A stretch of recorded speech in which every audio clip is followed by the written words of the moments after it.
In this video, I'm gonna teach you how to sprint in Little Nightmares. It's a very easy process, so make sure to follow along. In this video, I'm gonna teach you how to sprint while you play Little Nightmares on any save file, and I'm gonna teach you how to do it if you are using a controller or if you are playing on PC with a keyboard. So all that you have to do is load up into any save file that you have, and to sprint, if you are using a gamepad or a controller, you have to press the X button. So as you can see, you will notice that my character starts sprinting as soon as I hold X. He will take a different stance and he will move faster across the screen.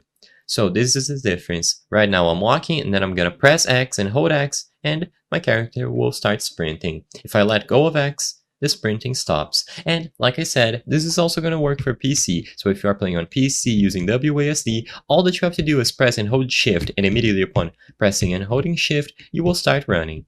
Now, as you might imagine, the controls are going to be different for a PlayStation controller or a Switch controller, but as long as you press the respective button, so the button related to X on an Xbox controller, you will be able to sprint in Little Nightmares. If you have to check the buttons, you can always go back to the home screen or pause, go over to the settings and then select controls. In here you will be able to see everything. So as you can see, sprint is clearly labeled as the X button.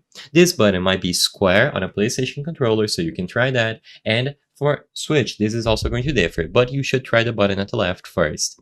You also have other options, so you have your lighter here, you can move with the left joystick, you can crouch or slide using the left trigger, and you will be able to do all of these actions at any time.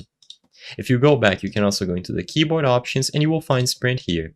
You can reset the key mapping, but to my knowledge, it isn't really possible to change this as easily. But regardless, you will be able to go here and check. Oh, actually, if you click one of these buttons, you can actually input them. So remember that if you wish. I hope I was able to help you on how to sprint in Little Nightmares. If this video helped you, please be sure to leave a like and subscribe for more very easy tips. Thank you for watching.